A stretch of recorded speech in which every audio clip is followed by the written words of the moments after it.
కూటమి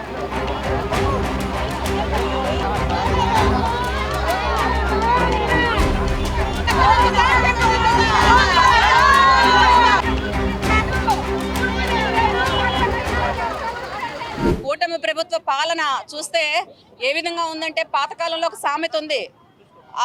ఆడలేక మద్దెలు ఓడని. ఎందుకు నాయన ఆడలేకపోయావంటే మద్దెలు కొట్టేవాడు సరిగా కొట్టలేదు, అందువల్ల నేను ఆడలేకపోయాను అన్నాడట. ఆ విధంగా ఉంది ఈ రోజు ఈ చంద్రబాబు నాయుడు గారి ప్రభుత్వం కూటమి పాలన అని చెప్పడానికి మేము చాలా చింతిస్తా ఉన్నాం. ఈ రోజు రాష్ట్రంలో తీసుకుంటే అనేకమైనటువంటి హామీలు ఇచ్చారు, ఆచరణ సాధ్యం కాని హామీలు ఇచ్చారు, కళ్ళబొల్లి మాటలు చెప్పారు, ప్రజలను నమ్మించారు. అధికారంలోకి వచ్చిన తర్వాత అవన్నీ తుస్సని గాలికి ఎగిరిపోయినటువంటి పరిస్థితి ఈ రోజు రాష్ట్రంలో కనిపిస్తా ఉంది. అనేకమైనటువంటి హామీలు ఇచ్చారు ఈ రోజు ప్రజలకి, ఏ ఒక్కటి కూడా అమలు చేసేటువంటి పరిస్థితి లేదు. అమ్మఒడికి ఏదో పేరు మార్చి తల్లికి వందనం అన్నారు, దాన్ని వేసేటువంటి పరిస్థితి లేదు.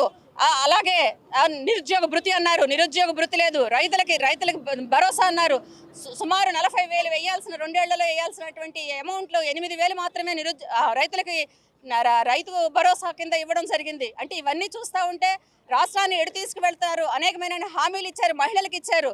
3 సిలిండర్లు ఇస్తామని చెప్పి గ్యాస్ కొట్టారు. మరి ఈరోజు ఆ 3 సిలిండర్లో 1 సిలిండర్ ఇచ్చేటువంటి పరిస్థితి లేదు. ఆరోగ్యశ్రీ అయితే పూర్తిగా చెట్టెక్కేసింది. 8 నెలల వాయిదాలు ఇవ్వాల్సినటువంటి విద్యా దీవెన ఇచ్చేటువంటి పరిస్థితి ఈరోజు లేదు పూర్తిగాను. అంటే ఇవన్నీ చూసి ఈరోజు మీరు ఏం చేస్తున్నారు? పేదలకు ఇచ్చిన హామీలన్నీ కూడా ఈరోజు అమలు చేయకుండా సూపర్ 6లు అన్నారు, సూపర్ 7లు అన్నారు, ఏ ఒక్కటి కూడా అమలు అవుతున్నటువంటి పరిస్థితి ఈరోజు రాష్ట్రంలో లేదు. మేము ఒకటే ఈరోజు ప్రజల తరపున, పేద ప్రజల తరపున, నిరుద్యోగుల తరపున మేము చెప్తున్నది ఒకటే: పేదలకు అన్యాయం చేస్తే చూస్తూ ఊరుకోము. మీకు చేత కాకపోతే గద్దె దిగండి, పరిపాలన మాకు అప్పచెప్పండి, మేము అన్ని సరిదిద్దుతాం. అంతేగాని ఈ విధంగా ప్రజలకి, పేదలకి, విద్యార్థులకి, రైతులకి, మహిళలకి అన్యాయం చేస్తే చూస్తూ ఊరుకోమని చెప్పి మేము గట్టిగా చెప్తూ, మీకు చేత కాకపోతే మీరు తప్పుకోండి, మా జగన్మోహన్ రెడ్డి గారు వచ్చి పరిపాలన చేసి చూపిస్తారు. పైగా మీరు ఇచ్చిన హామీలు ఏవి నెరవేర్చకుండా మీరు మీ సొంత పేపర్లో, మీ ఎల్లో మీడియాలో రాయిస్తున్నారు. అంటే ఏవైతే సంక్షేమ పథకాలు ఉన్నాయో అవి అవసరం లేదు అన్నట్టుగా రాయిస్తూ ఉన్నారు. అంటే మరి దేనికి మీరు ఆ మాట ఇచ్చారు? ఈరోజు అధికారంలోకి వచ్చి 19 నెలలు అయిన తర్వాత సుమారు 3 లక్షల కోట్ల రూపాయలు అప్పులు చేశారు. వారం కూడా అప్పులు చేస్తూ ఉన్నారు. ఆ సొమ్మంతా ఎటు వెళ్తోంది? ఎవరి జోబుల్లోకి వెళ్తోంది?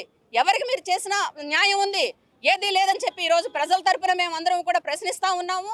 మేము చూస్తూ ఊరుకోము. మీరు చేత కాకపోతే మీరు తప్పుకొని మేము చేసి చూపిస్తాం, అంతే తప్ప ఇలాగా అబద్ధాలు చెప్పి రాజకీయం చేయాలని చూస్తే మాత్రం మేము ప్రజల తరపున మేము పోరాడతామని చెప్పి ఈ సందర్భంగా తెలియజేస్తా ఉన్నాం. పొద్దున్న పేపర్లో చూసాం, ఏదైతే చంద్రబాబు నాయుడికి అత్యంత ఆప్తమైన పేపరు వాళ్ళు ఒక వార్త రాశారు. ఏదో జగన్మోహన్ రెడ్డి గారు చేసిన అప్పులకి ఈరోజు గవర్నమెంటు అన్ని చెల్లింపులన్నీ వాటికే సరిపోతున్నాయని ఒక అబద్ధపు వార్తను రాసి ప్రజల్ని తప్పుదోవ పట్టించి మొత్తం డబ్బులంతా అప్పులకే అని అంటున్నారు. అసలు మీరు 19 నెలల్లో చేసిన అప్పులు ఏదైతే 3 లక్షల కోట్లు ప్రతి మంగళవారం వెళ్ళి అప్పు తీసుకుంటున్నారు, ఆ డబ్బంతా ఏం చేశారు? సరే, జగన్మోహన్ రెడ్డి గారు కనీసం సంక్షేమానికి డబ్బులు ఇచ్చారు. మీరు సంక్షేమం చేయక, అభివృద్ధి చేయక ఈరోజు 8 క్వార్టర్లు ఫీజు రీయింబర్స్మెంట్ బకాయిలు ఉన్నాయి. 20 లక్షల మందికి జాబులు ఇస్తామన్నారు. మీరు ఉన్న వాలంటీర్లనే ఉద్యోగాల నుంచి తీసేశారు. రేపో మాపో ఏదైతే సచివాలయం స్టాఫ్ని కూడా తీసేస్తారు. అలాగా ఏది చేయకుండా విద్యా కానుక లేదు, విద్యా దీవెన లేదు. అసలు ఏదైతే నిరుద్యోగ భృతి ప్రతి నెల 3,000 ఇస్తామన్నారో అది ఇవ్వడం లేదు.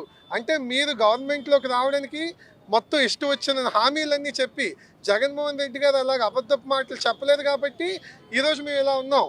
మీరు ఇష్టం వచ్చిన మాటలు చెప్పి ఈరోజు గవర్నమెంట్లోకి వచ్చి ఇలాంటి వార్తలు రాయించి మీరు తీసుకున్న అప్పు ఏం చేస్తున్నారో తెలియట్లేదు. ఎవరి జోబుల్లోకి వెళ్తున్నాయో ఈ స్థలాలేమో పప్పు బెల్లల్లాగా రూపాయికి పావులకి ఇచ్చేసి ఇష్టానుసారంగా చేస్తున్నారు. ఈ విధాన్ని ఖచ్చితంగా వైఎస్ఆర్సీపీ పార్టీ జగన్మోహన్ రెడ్డి గారి నాయకత్వంలో మేము ఊరుకోము. ఖచ్చితంగా మీరు ఫీజు రీయింబర్స్మెంట్ ఏంటి, అలాగే తల్లికి వందనం అని చెప్పి అందులో కూడా క్రెడిట్ చోరీ ఎలా అయితే చేస్తున్నారో నేములు కూడా జగన్మోహన్ రెడ్డి గారు పెట్టిన పథకాలన్నింటినీ పేర్లు మార్చడం, దానికి రెట్టింపిస్తామండం. ఈరోజు ఏమో ఉన్నవి కూడా ఇవ్వకుండా, ఇందాకనే మేము స్లోగన్ చెప్పినట్టు గ్యాస్ సిలిండర్ అన్నారు, గ్యాస్ సిలిండర్ లేదు, ఏమీ లేదు, అది కూడా తుస్సుమనింది. ఇలాగ అనేక తప్పులు చేస్తున్నారు. ఖచ్చితంగా రానున్న రోజుల్లో ప్రజలు మీకు బుద్ధి చెప్పి 29లో మళ్ళీ జగన్మోహన్ రెడ్డి గారు వచ్చాక మళ్ళీ రాష్ట్రాన్ని మేము ఒక మంచి బాటలోకి తీసుకెళ్తామని చెప్పుకుంటూ సెలవు తీసుకుంటాం.